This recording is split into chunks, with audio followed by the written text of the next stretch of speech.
राधे राधे। आज हम पाप मोचनी एकादशी व्रत कथा कहेंगे। महाराज युधिष्ठिर ने भगवान श्री कृष्ण से चैत्र मास के कृष्ण पक्ष की एकादशी के बारे में जानने की इच्छा प्रकट की। तो वे बोले, राजेंद्र, मैं तुम्हें इस विषय में एक पाप नाशक उपाख्यान सुनाऊंगा, जिसे चक्रवर्ती नरेश मंधाता के पूछने पर महर्षि लोमस ने कहा था।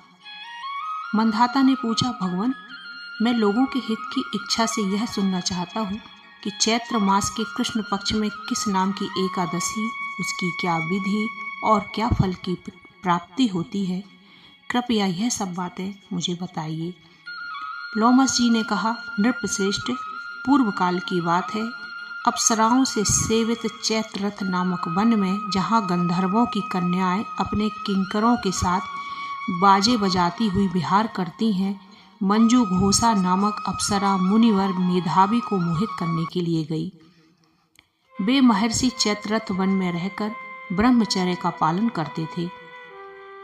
मंजू घोषा मुनि के भय से आश्रम से एक कोस दूर ही ठहर गई और सुंदर ढंग से वीणा बजाती हुई मधुर गीत गाने लगी। मुनि श्रेष्ठ मेधावी घूमते हुए उधर जा निकले और उस सुंदर अप्सरा को इस प्रकार गान करते देख बरवस ही मोह के वशीभूत हो गए।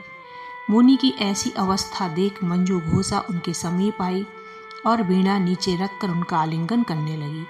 मेधावी भी उसके साथ रमण करने लगी। रात और दिन का भी उन्हें भान न रहा। इस प्रकार उन्हें बहुत दिन व्यतीत हो गए। मंजू घोषा देवलोक में जाने को तैयार हुई। जाते समय उसने मुनि श्रेष्ठ मेधावी से कहा, ब्राह्मण, अब मुझे अपने देश जाने की आज्ञा दीजिए। मेधावी बोली, देवी, जब तक सवेरे की संध्या न हो जाए तब तक मेरे पास ही ठहरो। अप्सरा ने कहा, विप्रवर, अब तक न जाने कितनी ही संध्याएं चली गईं, मुझ पर कृपा करके बीते हुए समय का विचार तो कीजिए। लोमस जी ने कहा, राजन, अप्सरा की बात सुनकर मेधावी चकित हो उठे। उस समय उन्होंने बीते हुए समय का हिसाब लगाया तो मालूम हुआ कि उसके साथ रहते हुए उन्हें 57 वर्ष हो गए हैं। उसे अपनी तपस्या का विनाश जानने वाली जानकर मुनि को उस पर बड़ा क्रोध आया। उन्होंने शाप देते हुए कहा, पापनी, तू पिशाची हो जा। मुनि के शाप से दग्ध होकर वह विनय से नतमस्तक हो बोली, विप्रवर, मेरे शाप का उद्धार कीजिए। 7 वाक्य बोलने या 7 पद साथ साथ चलने मात्र से सत्पुरुष के साथ मैत्री हो जाती है। ब्राह्मण, मैं तो आपके साथ अनेक वर्ष व्यतीत किए हैं, अतः स्वामिन, मुझ पर कृपा कीजिए। मुनि बोले, भद्रे, क्या करूं, तुमने मेरी बहुत बड़ी तपस्या नष्ट कर डाली है। फिर भी सुनो। चैत्र कृष्ण पक्ष में जो एकादशी आती है उसका नाम है पाप मोचनी। वह सब पापों का क्षय करने वाली है। सुंदरी, उसी का व्रत करने पर तुम्हारी पिशाचता दूर होगी। ऐसा कहकर मेधावी अपने पिता मुनिवर च्यवन के आश्रम पर गए। उसे आया देखकर च्यवन ने पूछा, बेटा, यह क्या किया?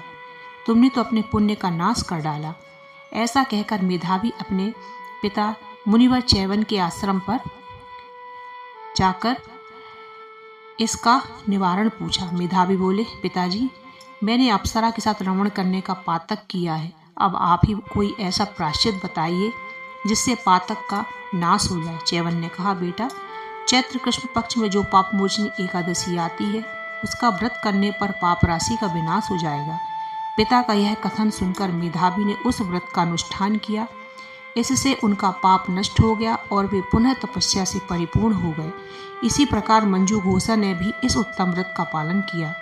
पाप मोचनी का व्रत करने के कारण वह पिशाच योनि से मुक्त हुई और दिव्य रूप धारणी श्रेष्ठ अप्सरा होकर स्वर्ग लोक में चली गई। भगवान श्री कृष्ण कहते हैं, हे राजन, जो श्रेष्ठ मनुष्य पाप मोचनी एकादशी का व्रत करते हैं उनके सारे पाप नष्ट हो जाते हैं।